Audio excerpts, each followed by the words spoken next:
Welcome to signal TV. మనతో జల వనరుల నిపుణులు ప్రకాష్ గారు ఉన్నారు. అసలు ఎందుకు ఈ భూగర్భ జలాలు ఎండిపోయినాయి, ఎందుకు బోర్లు ఎండిపోయినాయి, రైతులు ఎందుకు కరువు సిచ్యువేషన్ ఫేస్ చేస్తున్నారు, తెలంగాణలో కరువు వచ్చిందా, తెచ్చిన కరువా వచ్చిన కరువా, దీని మీద మాట్లాడదాం. ఆ, నమస్తే నమస్తే. నా అందరూ ఇది పొలిటికల్ కామెంట్ అయిపోయింది. ఇది కాంగ్రెస్ తెచ్చిన కరువు అని బీఆర్ఎస్ వాళ్ళు అంటున్నారు. లేదు లేదు, ఇదంతా బీఆర్ఎస్లో ఉన్నప్పుడు వానలు వాళ్ళే కాబట్టి, బీఆర్ఎస్ గవర్నమెంట్ ఉన్నప్పుడు అప్పుడు వచ్చిన కరువు, ఇది మేము తెచ్చిన కరువు కాదని కాంగ్రెస్ వాళ్ళు దీనికి ఆన్సర్ చేస్తున్నారు. ఈ కరువును మీరు ఎట్లా చెప్తారు? అంటే వాస్తవాలు మాట్లాడుకుందాం. ఏ పార్టీ ఏం చెప్పినా కూడా వాళ్ళు పార్లమెంట్ ఎలక్షన్స్ ఉన్నాయి కాబట్టి కొంత రాజకీయం చేయడానికి కొందరు ఎక్సెస్ చెప్తారు, కొందరు అబద్ధాలు చెప్తారు. నేను వాటి జోలికి పోదలుచుకోలేదు. బట్ వాస్తవం ఏంటి అని అంటే, ఇప్పుడు మీరైనా కూడా తెలంగాణ గవర్నమెంట్ది ఒక సైట్ ఉంటుంది, తెలంగాణ స్టేట్ డెవలప్మెంట్ సొసైటీ, అంటే Telangana state planning development society, TSPDC PDS. ఈ వెబ్సైట్లోకి వెళ్తే ప్రతిరోజు అప్డేట్ చేస్తారు రెయిన్ఫాల్ని. అంటే ఈరోజు ఎంత పడ్డది అనేది ఉంటుంది. ఈ ఈ మొత్తము జూన్ నుంచి ఇప్పటి వరకు వర్షాకాలం స్టార్ట్ అయినప్పటి నుంచి ఎంత పడ్డదని ఉంటుంది, జిల్లాల వారీగా ఉంటుంది, డిఫిసిట్ ఎంత ఉంటుంది, దాని ఎక్సెస్ ఎంత ఉన్నది, నార్మల్ ఎన్ని జిల్లాల్లో పడ్డది అనేది ఉంది. నేను రాత్రే చూశాను, ఒక టీవీ ఛానల్ డిస్కషన్ పోతూ రాత్రే చూశాను. నేను నిన్న ఇచ్చిన లెక్కల ప్రకారం ఏంటంటే, ఈ సంవత్సరము 876 మిల్లీమీటర్స్ ఏదైతే ఉందో నార్మల్ రెయిన్ఫాల్, అది మన తెలంగాణది అన్ని జిల్లాలు కలిపి 876 యావరేజ్ అన్నట్టు. ఇది కొన్ని జిల్లాలలో నల్గొండ, మహబూబ్నగర్ లాంటి జిల్లాల్లో మనకు 700 నార్మల్ ఉంటుంది. ఆదిలాబాద్ లాంటి కాడ 1100 నార్మల్ ఉంటుంది. బట్ తెలంగాణ యాజ్ ఏ హోల్గా చూస్తున్నట్టయితే మనకు నార్మల్ రెయిన్ఫాల్ కంటే ఇంకా 40 ఎక్కువ పడింది. 20+25 45 మిల్లీమీటర్స్ ఎక్కువ పడ్డది. రెండవది ఏంటంటే, మన పోయిన వర్షాకాలంలో, ఈ వర్షాకాలమే, పోయిన వర్షాకాలం 2023 వర్షాకాలం కేసీఆర్ గారు దిగిపోయే నాటికి 100% నార్మల్ రెయిన్ఫాల్ ఉంది. అది తెలిసి కూడా రేవంత్ రెడ్డి గారు వాస్తవాలు చెప్పట్లేదు. ఆయన ఇచ్చిన వెబ్సైటే Telangana state planning development society. ఆ వెబ్సైట్లోనే ఎవ్రీడే అప్డేట్ చేస్తారు వాళ్ళు. నేషనల్ వాళ్ళని తీసుకొని దాన్ని బట్టి మన తెలంగాణలో ఎంత వర్షపాతం పడ్డది అనేది ఉంది. అదే క్రైటీరియా. కాబట్టి ఇది కాలం తెచ్చిన కరువు కానే కాదు. కాలం తెచ్చిన కరువు అయితే కనుక చాలా జిల్లాలలో డెఫిసిట్ ఉండాలి. మనకున్న ఈ 33 జిల్లాలు, 33 జిల్లాలల్లో కేవలం 3 జిల్లాలలో మాత్రమే ఒక 20% 15% డెఫిసిట్ ఉంది. ఆ 3 జిల్లాలు ఏమంటే నాగర్ కర్నూల్ ఒకటి, తర్వాత నల్గొండ ఒకటి, జోగులాంబ ఒకటి. ఈ 3 జిల్లాలలో మాత్రం 20% డెఫిసిట్ ఉంది. బట్ మిగతా జిల్లాలలో 6 జిల్లాలలో ఎక్సెస్ రెయిన్ఫాల్ పడింది. ఆ ఎక్సెస్ రెయిన్ఫాల్ పడ్డాయి కూడా సెంట్రల్ తెలంగాణ, సిద్దిపేట, సిరిసిల్ల ఇట్లాంటి కాడ. తర్వాత 24 జిల్లాలలో నార్మల్ రెయిన్ఫాల్ ఉంది. నార్మల్ రెయిన్ఫాల్ ఉన్న తర్వాత డ్రాట్ ఎట్లా వస్తుంది అంటే, ఎప్పుడు కూడా నీటి సమస్య ప్రభుత్వాలు తెచ్చేదే తప్ప, అది మేనేజ్మెంట్ సమస్య తప్ప, వర్షాకాలం కానీ వేరే ఏ కాలం కానీ వర్ణదేవుణ్ణి తప్పుపట్టడం అనేది కరెక్ట్ కాదు. ఈ భూమి పుట్టినప్పటి నుంచి కూడా ఇప్పటిదాకా సైకిల్ సేమ్ ఉంటుంది. కాకపోతే ఏమైందంటే, ఇక్కడ పడే వర్షాలు ఇంకొకడ పడుతుంటాయి. పడ్డప్పుడు ఇక్కడ మనకు డిఫిసిట్ ఉంటుంది. పడే పరిమాణం మాత్రం సేమ్ ఉంటుంది. నీళ్లు పెరగవు, జనాభా పెరుగుతుంది, అవసరాలు పెరుగుతాయి, వ్యవసాయం పెరుగుతుంది, పరిశ్రమల అవసరాలు పెరుగుతాయి, పట్టణీకరణ పెరుగుతుంది. కానీ వర్షం మాత్రం సేమ్ పడుతుంది. కాకపోతే ఇక్కడ పడుతుందా పక్కన పడుతుందా అనేది. ఇప్పుడు సిద్దిపేట ఏరియాలో ఎప్పుడు వర్షాలు పడవు, అది సెంట్రల్ తెలంగాణ. అక్కడ ఎప్పుడు కరువు ఉంటుంది. అక్కడనేమో ఈసారి ఎక్సెస్ రెయిన్ఫాల్ ఉన్నది. బాగా వర్షాలు పడాల్సిన ఆదిలాబాద్ జిల్లా ఇట్లాంటి కాడనేమో నార్మల్ రెయిన్ఫాల్ ఉన్నది. అంటే మేఘాలు కదిలిపోతుంటాయి తప్ప పడే వర్షంలో తేడా ఉండదు. బట్ తెలంగాణలో ఈ సంవత్సరం మాత్రం ఎక్సెస్ రెయిన్ఫాల్ ఉన్నది. ఏ చర్చకైనా నేను సిద్ధము. ప్రభుత్వ స్టాటిస్టిక్స్ పెట్టుకొని నేను మాట్లాడతా. కాబట్టి నీళ్లను మేనేజ్మెంట్ చేయడంలో ఫెయిల్ అయింది గవర్నమెంట్. రెండవది ఏంటంటే, కరువు తెలంగాణలో నార్మల్ వర్షపాతం ఉన్నా కూడా ఇక్కడున్న వ్యవసాయ అవసరాలకు సరిపోదు. కాబట్టి ఏం చేయాలి, కృష్ణా గోదావరి నుంచి వచ్చే నీళ్లను మన అవసరాలకు మలుపుకున్నప్పుడే ఇక్కడ వ్యవసాయం అనేది సమృద్ధిగా ఉంటుంది. భూగర్భ జలాలు ఎందుకు ఇంకిపోయినాయి? ఇప్పుడు నార్మల్ వర్షాలు పడ్డాయి అంటున్నారు, ఎక్సెస్ వాన పడ్డది అంటున్నారు. భూగర్భ జలాలు అయితే ఎవరు ఏం చేయలేరు కదా, అవి ఎందుకు పోయినాయి? నేను ఒకటి ఎగ్జాంపుల్ చెప్తాను. 2018-20 మధ్యకాలంలో, కోవిడ్ కంటే ముందు, మన ఎంపీ జితేందర్ రెడ్డి గారి ల్యాండ్ ఉంది కదా మన అజీజ్ నగర్లో. ఇదివరకు కేసీఆర్ గారు అక్కడ యజ్ఞం చేశారు. 20 ఎకరాల మామిడి తోట. ఆ తోటనంతా తీసేశాడు ఆయన. తీసేసి మళ్ళీ ప్లాంటేషన్ చేసే టైంలో నేను పోయి అప్రోచ్ అయినా. నేను ఆర్గానిక్ వ్యవసాయం చేస్తా, ఈ ల్యాండ్ అంతా నాకు లీజ్కి ఇవ్వమని చెప్పాను. అప్పుడు నేను వాలంటరీకి చైర్మన్ ఉన్నా. అక్కడ నేను స్టూడెంట్స్కి ఆర్గానిక్ ఫార్మింగ్ మీద నేను ట్రైనింగ్ ఇవ్వాలి, మా ఇంజనీర్లతో, అగ్రికల్చర్ సైంటిస్టులతోని. మరి మాకు ఫీల్డ్ ఫామ్ కావాలన్నారు వాళ్ళు. వాలంటరీకి ఫామ్ పెద్దది లేదు, అందుకని దగ్గర ఉందని చెప్పి నేను లీజ్ తీసుకొని నా ఓన్ రిస్క్ మీద యాజ్ ఏ చైర్మన్గా అక్కడ నేను ట్రైనింగ్ చేయడానికి చేశాను. ఒక 1 ఇయర్లో బ్రహ్మాండంగా ఒక 4 ఎకరాలల్లో 35 రకాల కూరగాయలు పడినాయి. తర్వాత ఏమైంది, గండిపేట మొత్తం ఎండిపోయింది.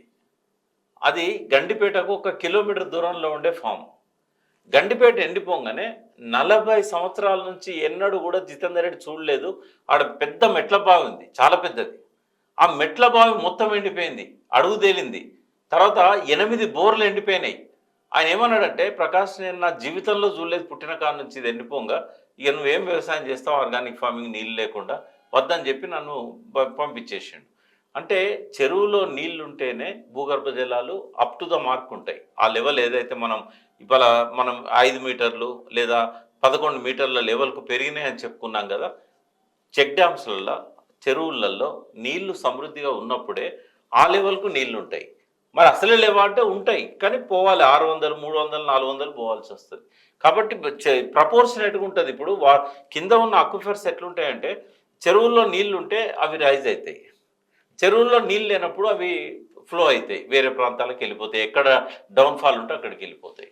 కాబట్టి ఈ సంవత్సరము చెరువులు నింపకపోవడం అనేది భూగర్భ జలాలు సమృద్ధిగా దొరకకపోవడానికి కారణం. భూగర్భ జలాలు మొత్తం తెలంగాణలో అట్లే ఉన్నాయంటే లేదు, కొన్ని మండలాలు మాత్రమే ఈ పరిస్థితి ఉన్నది. అక్కడే రైతులు చాలా ఇబ్బంది పడుతూ ఉన్నారు. బట్ తెలంగాణ అంతా కూడా భూగర్భ జలాలు 1 సంవత్సరంలో ఖాళీ అయ్యేటివేం కావవి. కానీ ఎక్కడెక్కడైతే చెరువులు నింపలేదో అక్కడ మాత్రం కొద్దిగా డీప్ కిందికి వెళ్ళిపోయినాయి. కానీ మొన్నటిదాకా ఎలక్షన్ జరిగే వరకు భూగర్భ జలాలు లేకపోతే నీళ్లు అన్ని బాగున్నాయి. ఎందుకు ఈ 3 నెలల్లోనే మేమేం చేసినామని అంటారు కదా కాంగ్రెస్ వాళ్ళు. మేము రాగానే మాయం చేసినామా? భూగర్భ జలాలు ఎందుకు 3 నెలలు మాయమైపోయి? దీని ప్రధాన కారణం ఏంటంటే, ఎలక్షన్స్ మనం చెరువులు నింపుకునే సమయంలో రావడం. అంటే వర్షాకాలం ఎండ్ అయ్యే టైంలో రాజకీయ నాయకుల దృష్టి, అది కేసీఆర్ కావచ్చు, రేవంత్ రెడ్డి కావచ్చు, ఇంకోరు కావచ్చు, వీళ్ళు దాదాపుగా అక్టోబర్ నుంచి జనవరి దాకా నీళ్ళ గురించి ఆలోచించలే, వ్యవసాయం గురించి ఆలోచించలే. ఇంజనీర్లు వాళ్ళకున్న ఆలోచనల మేరకు మేము మహబూబ్నగర్లో కల్వకుర్తికి, నెట్టెంపాడుకు వీటికి నీళ్ళు ఇవ్వలేమని చెప్పేసిండ్రు. ఎందుకంటే ఆ శ్రీశైలానికి వచ్చిన ఇన్ఫ్లోస్ తక్కువ ఉన్నాయి కాబట్టి అక్కడ వ్యవసాయం జరగలేదు. కానీ ఉత్తర తెలంగాణలో ఏమైంది, 9 ఏళ్ల నుంచి నాగార్జున సార్ లెఫ్ట్ కెనాల్ కానీ ఉత్తర తెలంగాణ ప్రాంతం కానీ ఎన్నడూ కూడా 2 పంటలకు తక్కువ కాకుండా కేసీఆర్ గారు నీళ్ళు ఇచ్చారు. ఆయన ఆ నీళ్ళ మీద ఆయనకు ఎప్పుడు రోజుకొక గంట 2 గంటలైనా ఆయన దృష్టి ఉంటుంది. రైతులు నాట్లేసుకుంటే నీళ్ళు ఎక్కడి నుంచి చేయాలి. అందుకని ఏం చేస్తారంటే, పంటలు కోతకు రాకముందే, ఖరీఫ్ పంటలు ఏవైతే వర్షాకాల పంటలు కోతకు రాకముందే ఎక్కడెక్కడ చెరువులు నింపాలి, ఆయనకు జాగ్రఫికల్గా ఆయనకు ఉన్నంత అవగాహన ఇంకెవరికి లేదు. అయితే నీళ్ళని ఎక్కడి నుంచి లిఫ్ట్ చేయాలి, ఎక్కడ వేయాలి, ఫస్ట్ టైం తెలంగాణలో అదివరకు కూడా మనకు 2 ప్రాజెక్ట్స్ పెద్దవి కట్టారు, నాగార్జున సాగర్ కట్టారు, శ్రీరామ్ సాగర్ కట్టారు.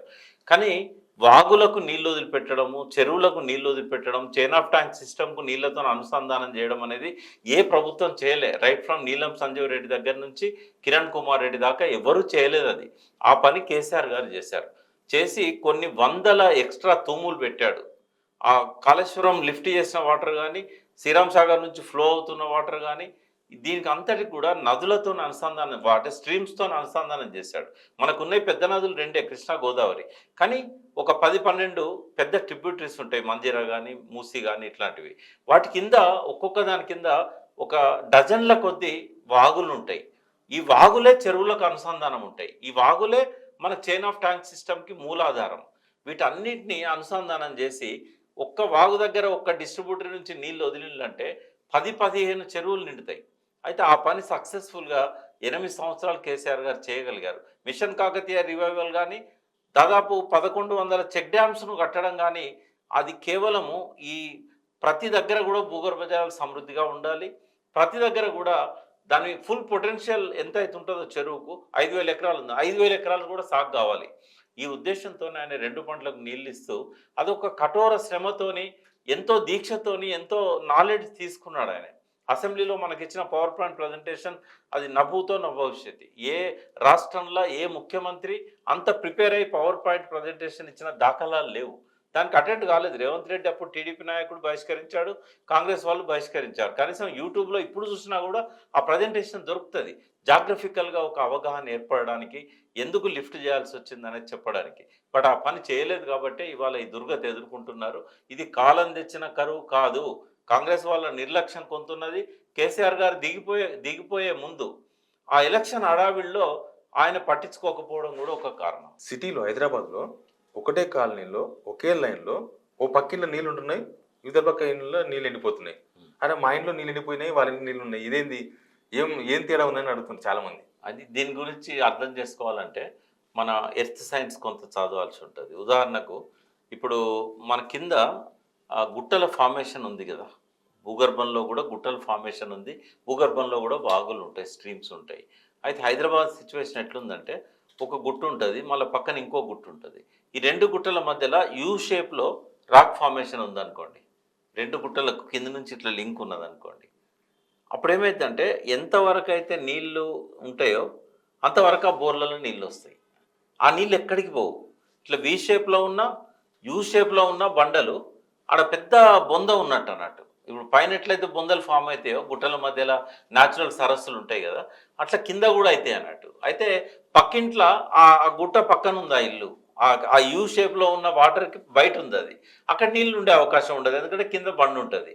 ఇక్కడ ఏంటంటే యూ షేప్ ఉంది కాబట్టి అబాండెంట్ వాటర్ ఉంటుంది. ఒక్కోసారి ఏంటంటే కొన్ని లక్షల లీటర్ల నీళ్లు అందులో నిల్వ ఉంటాయి. కాబట్టి సంవత్సరం అంతా తోడినా కూడా అందులో నీళ్ళు వస్తూనే ఉంటాయి. అయితే వీలైనంత వరకు ఏం చేయాలంటే మనము ఎక్కడ బోర్ వేయడానికి అవకాశం ఉందని సెన్సార్ సహాయంతో చూడాలి.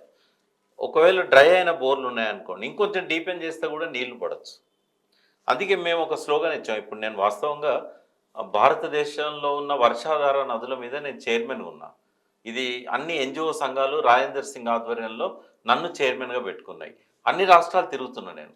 ఒక్కటే అందరికీ చెప్పగలిగింది ఏంటంటే సడక్ కా పానీ సడక్ మే, ఖేత్ కా పానీ ఖేత్ మే, గాँव కా పానీ గాँव మే, షహర్ కా పానీ షహర్ మే.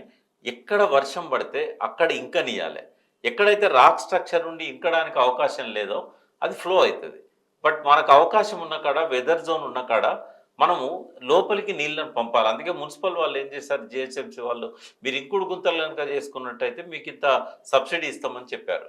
తర్వాత ఇంకుడు గుంత ఉన్నట్టుగా సర్టిఫై చేసిన తర్వాతనే వాళ్ళు ఆ ఇంటికి అప్రూవల్ ఇస్తున్నారు, ఫైనల్ అప్రూవల్, అపార్ట్మెంట్లలో కానీ ఎక్కడ కానీ అది మొక్కుబడిగా నడుస్తూ ఉన్నది.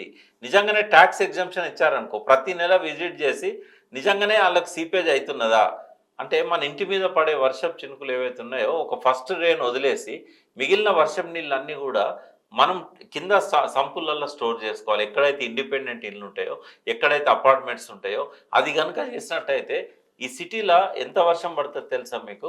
దాదాపుగా 40 టీఎంసీల వర్షం పడుతుంది. ఈ 40 టీఎంసీల వర్షం అంతా కూడా ఒక ప్రాపర్ ప్లానింగ్ లేకపోవడం వల్ల డ్రైనేజ్లో పడిపోయి మురుగునీటి సమస్య పెరుగుతుంది. మనకున్న ఈ ఎస్టీపీస్ ఏవైతే ఉన్నాయో అది బియాండ్ ఇట్స్ కెపాసిటీ. మనకు 600-700 ఎంఎల్డీల నీళ్ళను మాత్రమే ఫిల్టర్ చేయగలిగే ఎస్టీపీస్ ఉన్నాయి. కేటీఆర్ గారు ఏం చేశారు, లాస్ట్ 2 ఇయర్స్లో 3600 కోట్లు పెట్టి ఈ షేర్లింగంపల్లి, తర్వాత కూకట్పల్లి, కుత్బుల్లాపూర్ కాన్స్టిట్యున్సీలలో పెరిఫరీలో ఎస్టీపీలు పెట్టాడు. ఇంతవరకు ఇంకా అవి ఓపెన్ కాలేదు. చాలా వరకు ఏంటంటే నిర్మాణ దశలో ఉన్నాయి, కొన్ని పూర్తయినాయి. ఎన్ని ఎస్టీపీలు పెట్టినా కూడా వర్షపు నీటిని కనుక మనం ప్రాపర్గా దాన్ని ఎందుకు మురుగు నీళ్ళల్లో కలవనియాలి, ఆ పొల్యూషన్లో కలిసిన నీళ్ళని ఎందుకు కూడా ఫిల్టర్ చేయాలి, మళ్ళీ ఈ పొల్యూషన్ అంతా మూసి రైతుల మీద ఎందుకు వేయాలి? కాబట్టి ఒక ప్రాపర్ ప్లానింగ్ లేదు. నిజాంకున్న ప్లానింగ్ ఈ సమైక్య రాష్ట్రంలో కానీ తెలంగాణ ఏర్పడ్డ తర్వాత కానీ ఈ పాలకులకు ఆయన విజన్తో పోలిస్తే ఆ విజన్ కనబడలేదు. చాలా చేయాల్సి ఉండే, ఇప్పటి మాటలకే పరిమితమైంది తప్ప చాలా వరకు పనులు కాలేదు. కేవలం మూసి ప్రక్షాళన ఎస్టీపీల వరకే పరిమితమైంది. నాలాల నుంచి వచ్చే పొల్యూషన్ అంతా ట్రీట్ చేస్తామన్నారు, మూసిని పూర్తిగా ప్యూరిఫై చేస్తామన్నారు, 2 ఇయర్స్లో మంచినీళ్ళు తాగిస్తాం మూసి నుంచి అని అన్నారు. ఎందుకో ప్రయారిటీ మారిపోయింది, ప్రాజెక్టుల మీద ఎక్కువ దృష్టి పెట్టారు, ఇక్కడ జరగలేదు.